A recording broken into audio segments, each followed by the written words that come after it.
He met her when she was just 16 years old, young, full of dreams, and with her whole life ahead of her. He was a bit older, but not much. But he was hardworking, and he was determined to give her the life that she deserved, out of pure love. At one point, he worked 4 jobs, just so that he could pay for her education. He sacrificed his own comfort so that she could achieve her dream. After 4 years of support, she graduated from university, and he encouraged her to travel to the UK to continue with her dream, and so that they could start building their future together as well. But when she arrived in the UK, she carried a secret that would destroy their marriage and shatter his entire life. This is not just a love story.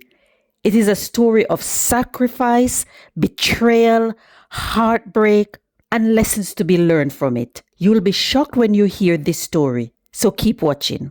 Welcome and welcome back to The Real. Thank you for your support. On this channel, we share real stories, real experiences of immigrants in the diaspora. If you love these stories, please subscribe to my channel and turn on that notification so you won't miss the next video. Their love story began in Nigeria. Edith was just 16 when she met Eze. And Eze knew from the moment he met Edith that this girl is the one he wants to spend the rest of his life with. Both of them are from neighboring communities in Nigeria. Their families knew each other for years. Eze's father and Edith's father had been friends for more than 20 years. Edith's parents loved Eze and welcomed him to the family. They were happy and they couldn't wait for them to get married, but under one condition, and that is that Eze must fund Edith's education up until bachelor's degree, because Edith always dreamed of becoming a nurse. By this time, Eddie had already planned to travel. He was planning to travel to Europe, and he didn't want to leave without reassuring Edith that he is serious about her and he really loves her. So Eze decided to pay Edith's bride price. So he paid the bride price, then he bring Edith to live with his family in his family's home before he leave for his travel. Eze said that he had no physical contact with Edith before he left. He said, "I didn't touch her, not even once," because Eze's plans was to travel the following month, and he wanted to go away, get himself sorted. Then when he returned to Nigeria, he would marry Edith, the love of his life. So Edith was living at his family's home with his mother, learning to cook and learning how to be a good wife. So Eze was happy. He set off on his travels to Europe. So Eze set off on his journey to Europe. He traveled through Niger, Mali before arriving in Libya. While in Libya, unfortunately, Eze got arrested. He spent 2 weeks in jail. During that time, he lost all communication, all contact with Edith.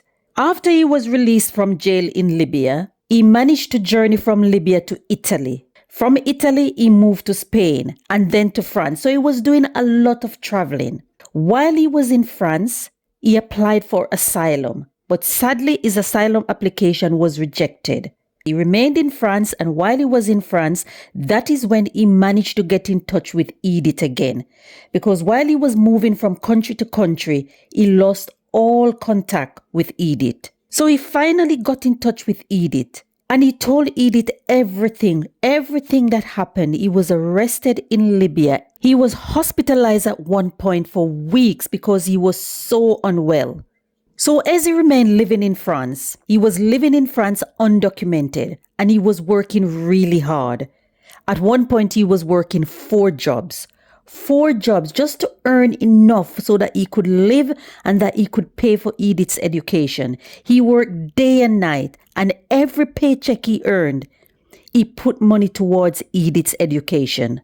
He would send her money every month just to make sure that she had everything that she needed and that she was happy and she was comfortable. Once Edith had finished her training in Nigeria, Eze encouraged her to apply for a care visa to come and work as a registered nurse in the UK. At that time, Edith wasn't keen on coming to work in the UK. She wasn't keen on traveling to the UK. But Eze said, look, if you go to the UK, I can travel from France to meet you in the UK and we can start to build our life in the UK. Eze couldn't wait for that day when they could finally live together, when he could finally see the love of his life again. So Edith applied for the care visa and a few months later, she arrived in the UK. What Eze didn't know was that Edith did not arrive alone in the UK. No, she did not arrive alone in the UK. She arrived with a 4-year-old child. At that time, Eze was still living in France, and a friend introduced Eze to a lawyer because Eze wanted to speak to a lawyer because he wanted to come to the UK and he wanted to know the best way to get to the UK. The lawyer advised Eze that the best thing to do was for him to go back to Nigeria, then apply to come to the UK as a dependent of his wife. So Eze took the lawyer's advice and went back to Nigeria. While he was back in Nigeria, Eze said he heard rumors of a possible child, that his wife had a child, but he didn't believe. So he applied to join his wife in the UK. His wife Edith supported the application and he got the visa to join her in the UK. When Eze arrived in the UK, he got the shock of his life. His wife with a 4-year-old child. Yes, Edith became pregnant for another man while she was in Nigeria and gave birth to a baby boy. Eze was devastated. A man who had sacrificed everything. He was devastated. His trust, his love, his sacrifice, all shattered in a single moment. Eze was shocked with what he was seeing. He tried to ask Edith why. How could you do this to me? They started having arguments. This once loving couple became enemies, daily arguments. And instead of Edith admitting her fault, she took a step that would completely destroy Eze. Daily arguments between Eze and Edith. Until one night, Edith left the home and didn't return for 2 days. Left Eze with the 4-year-old child and didn't return for 2 days. At that time, Eze was not working, so he was completely dependent on Edith for everything. Food, everything. Edith left and didn't return for 2 days. Left nothing in the house, no food, no money. Left the 4-year-old child with Eze.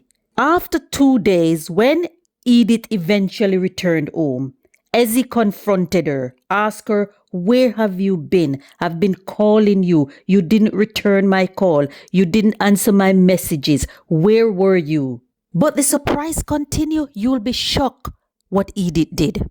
Before Eze could finish asking the questions, confronting Edith, she slapped Eze. Bam! She slapped him across the face. Eze said he was not even surprised because that wasn't the first time that she had slapped him. Eze said whenever he tried to talk to Edith about anything or tried to ask her any questions, she would hit him, but he never hit back. Edith would constantly remind Eze that, look, don't forget that it's because of me why you're here in the UK. Without me, you will have to go back to Nigeria. That's what she always said to Eze. The next time they had an argument, Edith would tell Eze that, oh, you're ungrateful. Don't forget that it's because of me why you're in the UK. And she would threaten to send him back to Nigeria. Few weeks later, things only got worse. Edith acted upon her threats to have her husband, Eze, deported. So one evening, Eze was at home, minding his own business. There was a knock on the door. Police officers arrived and invited Eze to come to the station to answer questions. Questions regarding allegations of physical abuse, sexual abuse, battery, and assault. Not just against Edith, but against the 4-year-old child. Edith reported Eze to the police that he was physically abusing her, sexually abusing her, beating her up, and beating up the 4-year-old child. Eze said he was shocked. It felt like a dream. He was hoping someone was going to wake him up. As he said to the police, I have never touched her or the child. I treat the child like my own. I admit that sometimes we have arguments like any normal relationships, but I have never abused her or the child. What Eze didn't know was that every time they had an argument, Edith would go to the police station and report him. So Eze said, I did not touch her. I never abused my wife. But the police said, we have evidence to the contrary. We have a record for every incident from your wife showing exact date and time you hit her. So Eze was brought to the police station, he was questioned, and he was later released that day. The police also told Eze that he must leave the house immediately. He cannot return to the house. So Eze had to leave the house and he had nowhere to go. Eze said for months he was homeless. He was sleeping on the streets in the UK, begging on the streets to survive. Eze said he tried to call Edith's family to tell them what was going on and pleading with them to talk to Edith, but with no avail. So a man who once worked multiple jobs, day and night, build his wife's future, now find himself behind bars and then homeless on the streets in the UK, begging for survival.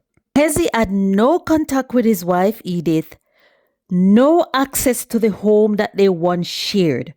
So one day Eze decided to go to the hospital where Edith worked, only to find that she had taken out a restraining order against him and labeled him dangerous. So when he arrived at the hospital, they threatened to call the police on him. That's when Eze realized that he is in big trouble.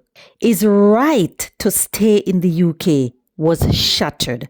That was now clear in his eyes. Under UK immigration law, an individual's right to remain in the UK on a spouse or partner visa is contingent upon the continuation of their relationship. So if the relationship ends due to divorce or separation, the visa holder is required to inform the Home Office. 9 times out of 10, the dependent have to return home. In this case, Eze's immigration status was dependent on his relationship with Edith. And now that they are separated, soon to be divorced, his right to remain in the UK will be no more. In fact, he was ordered to leave the UK by immigration. So Eze was deported back to Nigeria. This story is more than just heartbreak. It's a reminder that love without honesty cannot survive. Sacrifice does not always guarantee loyalty. And placing your entire future in someone else's hand can be dangerous.